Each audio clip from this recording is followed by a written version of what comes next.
ನಮಸ್ಕಾರ ವೀಕ್ಷಕರೇ, ಜನರ ಕೂಗು ನ್ಯೂಸ್ಗೆ ಸ್ವಾಗತ. ನಾನು ಶಂಕರ್ ಹೆಬ್ಬಾಳ್. ವಾರ್ತೆಗಳ ಇವರ ಮುದ್ದೆಬಿಹಾಳ. ನನ್ನ ಜಾತಿಯ ಮೇಲಿನ ಅಭಿಮಾನ ಧರ್ಮದ ಮೇಲೂ ಇರಬೇಕು. ಇಂದು ಅರ್ಧಮರ್ಧ ಕಲಿತವರಿಂದಲೇ ಸಮಾಜ ಹಾಳಾಗುತ್ತಿದೆ.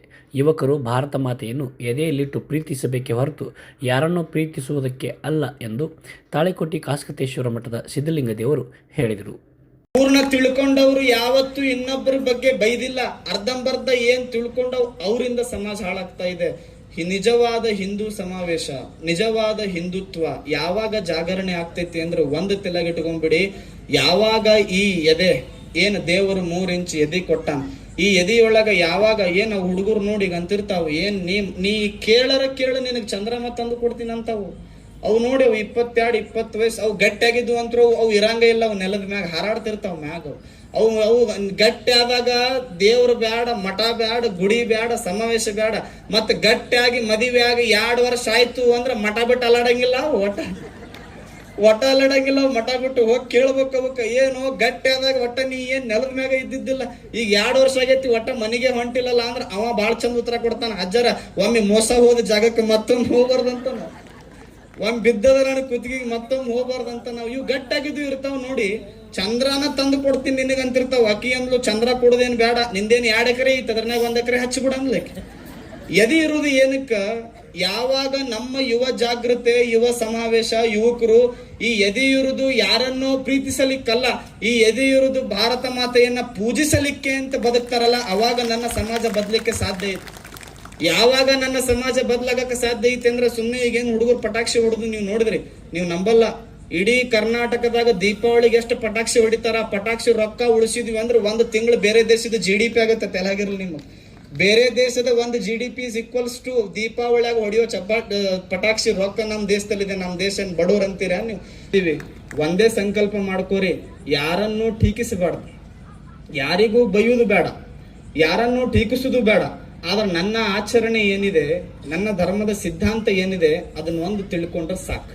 ಜಾತಿ ಮೇಲಿರೋ ಏನ್ ಅಭಿಮಾನ ಒಂದಿಷ್ಟು ಧರ್ಮದ ಮ್ಯಾಗಿತ್ತು ಅಂದ್ರ ಧರ್ಮ ಜಾಗೃತಿ ಆಗಕ್ಕೆ ಸಾಧ್ಯ ಐತಿ.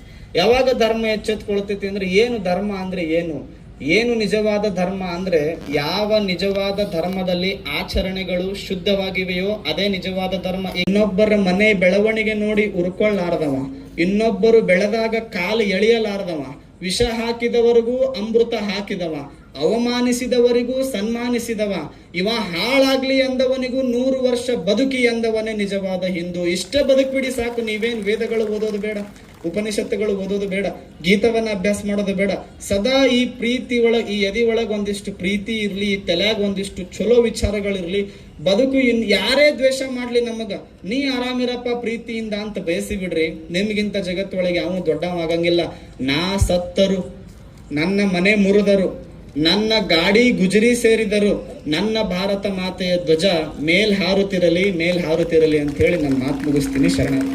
ಪಟ್ಟಣದ VBC ಹೈಸ್ಕೂಲ್ ಮೈದಾನದಲ್ಲಿ ಭಾನುವಾರ ಹಿಂದೂ ಸಮ್ಮೇಳನ ಸಂಚಾಲನಾ ಸಮಿತಿ ನೇತೃತ್ವದಲ್ಲಿ ಹಮ್ಮಿಕೊಂಡಿದ್ದ ಬೃಹತ್ ಹಿಂದೂ ಸಮ್ಮೇಳನದಲ್ಲಿ ಅವರು ಮಾತನಾಡಿದರು. ನಿಜವಾದ ಸಿರಿವಂತಿಕೆ, ನಾಗರಿಕತೆಯನ್ನು ಕಲಿಸಿದ ದೇಶ ಭಾರತ. ಯಾರಿಗೂ ಟೀಕಿಸಬಾರದು, ಒಳ್ಳೆಯವರಾಗಿರಬೇಕು ಎಂದು ಅವರು ತಿಳಿಸಿದರು. ಸಾಮಾಜಿಕ ಕಾರ್ಯಕರ್ತ ಹನುಮಂತ ಮಳಲಿ ಮಾತನಾಡಿ, ವಿದೇಶಿ ವಸ್ತುಗಳನ್ನು ಬಹಿಷ್ಕರಿಸಿದರೆ ಭಾರತದ ದೇಶಕ್ಕೆ ಟ್ರಂಪ್ ಬಂದು ಕಾಲಿಗೆ ಬೀಳುತ್ತಾನೆ. ನಮ್ಮಲ್ಲಿ ಒಡಕು, ನಿಶ್ಚಲವಾದ ಒಗ್ಗಟ್ಟು ದೇಶವಾಸಿಗಳು ಪ್ರದರ್ಶನ ಮಾಡಿದಾಗ ಮಾತ್ರ ಇನ್ನೊಂದು ದೇಶ ನಮ್ಮತ್ತ ತಿರುಗಿ ನೋಡುವುದಿಲ್ಲ. ಜನಸಂಖ್ಯೆ ನಿಯಂತ್ರಣ ಕಾನೂನು ಜಾರಿಗೆ ಬರುವವರೆಗೂ ಜನಸಂಖ್ಯೆ ನಿಯಂತ್ರಣ ಮಾಡಬಾರದು. ಕನಿಷ್ಠ 3 ಅಥವಾ 4 ಮಕ್ಕಳಾದರೂ ಇರಲಿ. ದೇಶದ ಬಗ್ಗೆ ಹೆಮ್ಮೆ ಇರಬೇಕು. ಸಂಸ್ಕೃತ, ಯೋಗ, ಕೃಷಿ, ಸಂಗೀತ, ಬಟ್ಟೆ, ನೌಕಾಯಾನ, ಶಿಲ್ಪಕಲೆ, ಅಡುಗೆ ಕೊಟ್ಟಿದ್ದು ಭಾರತೀಯರು. ಸಾಕ್ಷಾತ್ಕಾರಕ್ಕೆ ಆಧ್ಯಾತ್ಮ ಕೊಟ್ಟಿದ್ದು ಭಾರತ. ಭಾರತದಲ್ಲಿ ಮಠಗಳಿರಲಿಲ್ಲವೆಂದರೆ ದೇಶ ಸ್ಮಶಾನವಾಗಬೇಕಾಗುತ್ತದೆ ಎಂದು ತಿಳಿಸಿದರು. ವಿರೋಧಿ ಆದರೆ ಅವನ್ನ ನಾನು ವಿರೋಧ ಮಾಡ್ತೀನಿ. ಈ ದೇಶದಲ್ಲಿರುವ ಯಾವುದೇ ಊರಿನ ಯಾವುದೇ ಮತದ ವ್ಯಕ್ತಿ ಈ ದೇಶವನ್ನ ನನ್ನ ದೇಶ ಅಂತ ಹೇಳೋನ ಪರವಾಗಿ ನಾನು ನಿಲ್ತೀನಿ. ಇದು ರಾಷ್ಟ್ರೀಯ ಸ್ವಯಂ ಸೇವಕ ಸಂಘದ ನಿಲುವು. ಯಾರ್ಯಾರು ಪಕ್ಷ ಭೇದವನ್ನ ಮರೆತು ಈ ಕಾರ್ಯಕ್ರಮದಲ್ಲಿ ಭಾಗವಹಿಸಿದರೆ ಅವರಿಗೆ ನಾನು ತಲೆಬಾಗಿ ನಮಸ್ಕರಿಸ್ತೇನೆ. ಇಲ್ಲಿ ಬಂದಂತವರೆಲ್ಲರೂ ನಾವು ನಿಜವಾದ ಹಿಂದೂಗಳು ಅನ್ನೋದಾದ್ರೆ ಇಡೀ ಜಗತ್ತಿನ ದೇಶಗಳೆಲ್ಲವೂ ಭಾರತಕ್ಕೆ ತಲೆಬಾಗಬೇಕಾಗಿದ್ರೆ ನಮ್ಮ ಮನೆಯಾಗ ವಿದೇಶಿ ವಸ್ತುಗಳು ಬರಬಾರ್ದು. ಅದು ಬಂದ್ರೆ ನಾವು ದೇಶದ್ರೋಹಿಗಳಾಗ್ತೀವಿ. ಕೋಲ್ಗೇಟ್ ಎದರ್ಲೆ ಮಾಡ್ಯಾರ ಅನ್ನೋದಾರು ತಿಳ್ಕೊಳ್ಳಿ. ದನ ಕಡದ ಅದ್ರ ಎಲಬು ತಗೊಂಡು ಕೋಲ್ಗೇಟ್ ಪೇಸ್ಟ್ ಮಾಡ್ಯಾರ, ಅದನ್ನ ಉಜ್ಕೊಂಡು ನಮ್ಮ ಹಲ್ಲೆಲ್ಲ ಕೂಲ್ಗೇಟ್ ಹೋಗ್ಯಾವ. ಅದ್ರ ಹೆಸರು ಕೋಲ್ಗೇಟ್, ಹಲ್ಲು ಕೆಟ್ಟದ್ದು ಕೋಲ್ಗೇಟ್. ಈ ದುರ್ದರ್ಶನ ಏನ್ ಹೇಳ್ತದಲ್ಲ ಅದನ್ನ ನೋಡಿ ಕೆಲಸ ಮಾಡಬೇಡ್ರಿ. ಲೈಫ್ ಎಲ್ಲಿದೆಯೋ ಅಲ್ಲಿದೆ ಆರೋಗ್ಯ ಅಲ್ಲ, ಲೈಫ್ ಎಲ್ಲಿದೆಯೋ ಅದು ಅಲ್ಲೇ ಇದ್ರೆ ಆರೋಗ್ಯ. ಇಷ್ಟು ಓಡಾಡ್ತಾನೆ ಅಮೆರಿಕದ ಅಧ್ಯಕ್ಷ. ಬ್ಯಾರೆದವ್ರದ್ದು ಬೇಡ, ನಾವು ಬೇರೆ ಸಮ್ಮೇಳನದಾಗ ಹೋದಾಗ ಹೇಳ್ತೀವಿ, ಇಲ್ಲಿ ಬಂದವ್ರು ನಾಳೆಯಿಂದ ನನ್ನ ಮನೆ ಒಳಗಡೆ ಒಂದೇ ವಿದೇಶಿ ಹೊತ್ತು ಬರಬಾರ್ದನ್ರಿ. ಟ್ರಂಪ್ ಬಂದ ಖಾಲಿಗೆ ಬಿದ್ದುಬಿಡ್ತಾರೆ. ಸಮಾಜದ ಬಂಧುಗಳು ಭಾರತದ ಬಗ್ಗೆ ಯಾವಾಗ ಒಂದು ನಿಶ್ಚಲವಾದ ಪ್ರೀತಿ ಉತ್ಪತ್ತಿ ಆಗುತ್ತೋ ಅವಾಗ ವಿಶ್ವದ ನಾನಾ ದೇಶಗಳು ಸಹಿತ ಭಾರತದ ಕಡೆ ತಲೆ ಹಾಕಿ ಮಲಗೋದಕ್ಕೂ ಹೆದರ್ತಾರೆ.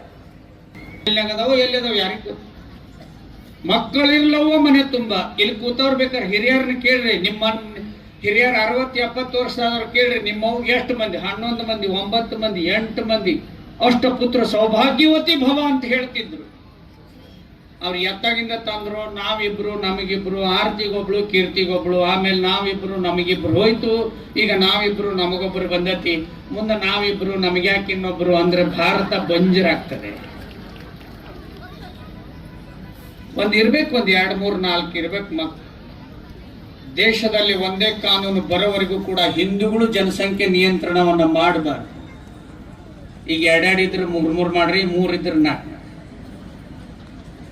ದೇಶದಲ್ಲಿ ಜನಸಂಖ್ಯಾ ನಿಯಂತ್ರಣ ಕಾನೂನು ರಚನೆ ಮಾಡುವವರೆಗೂ ಭಾರತದಲ್ಲಿ ಹಿಂದೂಗಳು ಜನಸಂಖ್ಯೆ ನಿಯಂತ್ರಣ ಮಾಡಬಾರ್ದು. ಆಸ್ಟ್ರೇಲಿಯಾ ಖಾಲಿ ಆಗೈತಿ, ಈಗ ಯಾರಿಲ್ಲ, ಆಸ್ಟ್ರೇಲಿಯಾದ ಮಕ್ಕಳಿಲ್ಲ. ರಷ್ಯಾದವ್ರು ಇಲ್ಲಿಂದ ಮಕ್ಕಳನ್ನ ಮಾಡಕ್ ಮಂದಿನ ಕರೆಯಕತ್ತಾರಂತ. 5 ವರ್ಷ ಅಲ್ಲಿದ್ರು ಏನೆಲ್ಲ ಕೊಡ್ತಾರಂತ. ಇಟ್ಲಿ ದೇಶದೊಳಗೆ 90 ದಿವಸ ಆತಂತ, ಒಂದು ಮಗ ಹುಟ್ಟಿಲ್ಲ ಅಂತ, ಇಡೀ ದೇಶದಲ್ಲಿ ಹುಟ್ಟಿಲ್ಲಂತೆ 90 ದಿವಸದಿಂದ. ನಮ್ಮ ಜೋಪಡ್ಯಾಗ ದಿವಸಕ್ಕೆ 2 ಹುಟ್ಟಿರ್ತಾವು. ಇಂಥ ಬಲಿಷ್ಠ ದೇಶ, ಶ್ರೀಮಂತ ದೇಶ. ಅವ್ರು ಒಬ್ಬರನ್ನೇ ಶಾಂಪಲ್ಗೆ ಕೊಟ್ಟೇವು ನಾವು ನೋಡೋಣ ಅಂತ ಹೇಳಿ. ಅಂಥವ್ರು 1000 ಜನ ಇದ್ದಾರೆ ನಮ್ಮಲ್ಲಿ. ಒಂದೇ ಬಣ್ಣದವ್ರು ಬಂದ್ರಂದ್ರೆ ಬಹಳ ಮಜಾ ಇರ್ತದೆ ಮುಂದೆ. ತಾಲೂಕಿಗೊಬ್ಬೊಬ್ಬರು ಕಾವಿ ಸ್ವಾಮೀಜಿಗಳು ಮುಂದೆ ಶಾಸಕರಾಗುವಂತ ಕಾಲ ದೂರ ಇಲ್ಲ. ಯಾಕೆ ಸನ್ಯಾಸಿಗಳಿಂದನೇ ಈ ಭಾರತ. ಆರಕ್ಷಕ ಬಂಧುಗಳು ನಮ್ಮ ಜೊತೆಗೆ ಶೋಭಾಯಾತ್ರೆಯಲ್ಲಿ ಬಂದ್ರು. ಮುಂದೊಂದಿನ ಅವರು ಕುಣಿಯುವಂತ ಕಾಲ ದೂರಿಲ್ಲ ನಮ್ಮ ಜೊತೆಗೆ. ಯಾಕಂದ್ರೆ ಹಿಂದೂ ಧರ್ಮನೇ ಅಂತದ್ದು. ಯಾರ್ಯಾರೋ ಮತದವರು ರಾಮನ ಬಗ್ಗೆ ಹಾಡು ಹಾಡ್ತಾರೆ. ನಮ್ದು ಯಾವುದು ವಿರೋಧ ಇಲ್ಲ ಬಂಧುಗಳೇ. ನನ್ನ ಸೌಭಾಗ್ಯ ಅಂತ ನಾನು ಭಾವಿಸ್ಕೊಂಡಿದ್ದೀನಿ. ಇಷ್ಟು ಪೂಜ್ಯರ ಎದುರುಗಡೆ ನಾನು ಬಚ್ಚಿ. ಕಾರ್ಯಕ್ರಮದಲ್ಲಿ ಅಧ್ಯಕ್ಷತೆ ವಹಿಸಿದ್ದ ಉದ್ಯಮಿ ಬಸವರಾಜ ನಾವದಗಿ, ವಕೀಲೆ ಜಯಶ್ರೀ ಸಾಲಿಮಠ್ ಮಾತನಾಡಿದರು.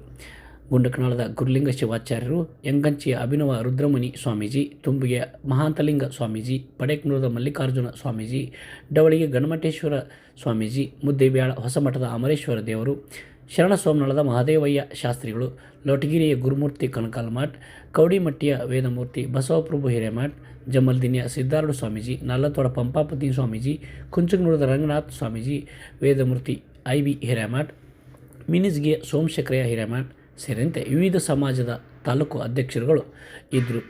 ಕಾರ್ಯಕ್ರಮವನ್ನು ವೆಂಕನಗೌಡ ಪಾಟೀಲ್ ಸ್ವಾಗತಿಸಿದರು. TD ಲಮಾನಿ ನಿರೂಪಿಸಿದರು. ಇನ್ನಷ್ಟು ಸುದ್ದಿಗಾಗಿ ನೋಡ್ತಾ ಇರಿ ಜನರ ಕೂಗು ಯೂಟ್ಯೂಬ್ ಚಾನಲ್. ಇದು ನಿಮ್ಮದೇ ಧ್ವನಿ. ಸಬ್ಸ್ಕ್ರೈಬ್ ಮಾಡಲು ಮರೆಯಬೇಡಿ.